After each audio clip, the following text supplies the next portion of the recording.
दर्शकों, राहुल गांधी की यात्रा जब से बिहार से खत्म हुई है तब से तेजस्वी यादव के मुख्यमंत्री बनने के चांसेस लगातार बढ़ रहे हैं। यानी कि महागठबंधन के अंदर तेजस्वी यादव और महागठबंधन के जो सरकार है वो बनने को लेकर बिहार में काफी ज्यादा चर्चा में है। कई ऐसे सर्वे हुए हैं जिस सर्वे में ये कहा जा रहा है कि तेजस्वी यादव सीएम के लिए सबसे परफेक्ट उम्मीदवार हैं और सबसे परफेक्ट अगर कोई नेता है तो वो तेजस्वी यादव है। कई सारे संस्थान की तरफ से लगातार सर्वे कराए जा रहे हैं और ये सर्वे में पाया जा रहा है कि तेजस्वी यादव महागठबंधन की सरकार बिहार में बन रही है।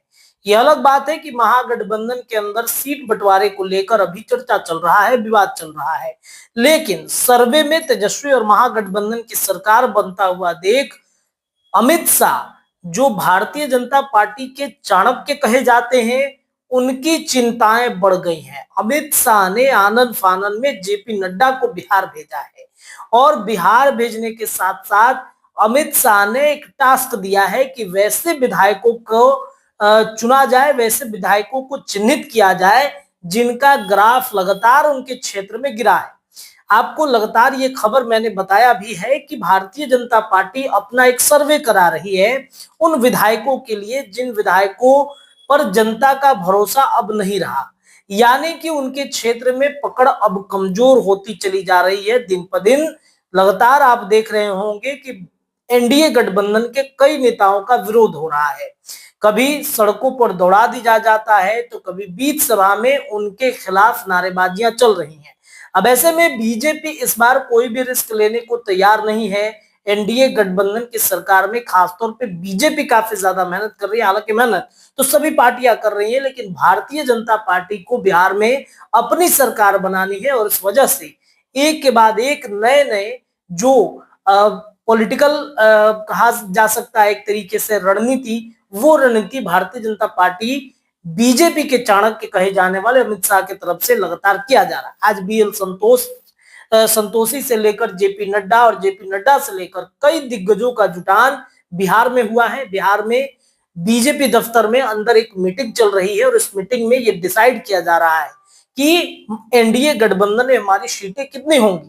भारतीय जनता पार्टी क्या जेडीयू के साथ बड़े भाई की भूमिका में रह सकता है? जनता दल यूनाइटेड हमेशा सीट ज्यादा से ज्यादा मांगने की कोशिश कर रही है और ज्यादा से ज्यादा सीट चाहती है। नीतीश कुमार ये ऐलान कर रखे हैं कि पिछली विधानसभा की तरह ही इस बार भी हम ज्यादा से ज्यादा सीट पर लड़ेंगे।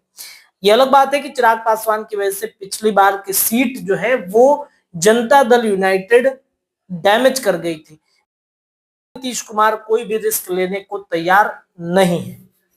तो इन सब के बीच में ये खबर आ रही है कि जो अमित शाह हैं उन्होंने एक नई रणनीति, नया टास्क जेपी नड्डा को दिया है और जेपी नड्डा को ये टास्क देकर बिहार में भेजा गया है कि वैसे विधायकों को चिन्हित आपको करना है जिनकी पकड़ लगातार उनके क्षेत्र में कमजोर होती चली जा रही है।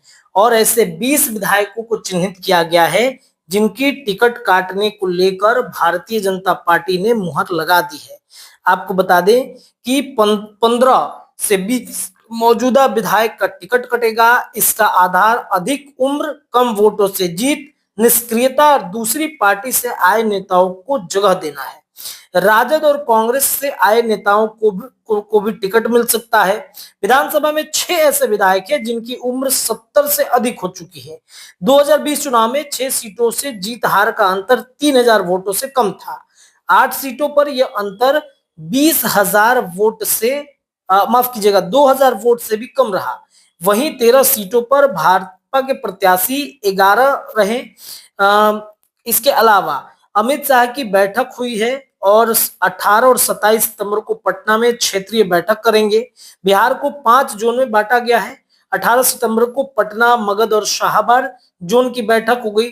27 सितंबर को कोसी, सीमांचल, सारण, चंपारण और मिथिलांचल जोन की बैठक होगी। बैठक में प्रत्याशियों की स्क्रूटनी की जाएगी।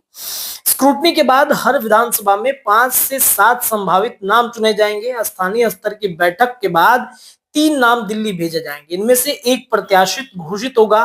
घोषणा नामांकन से 5 से 9 दिन पहले होगी।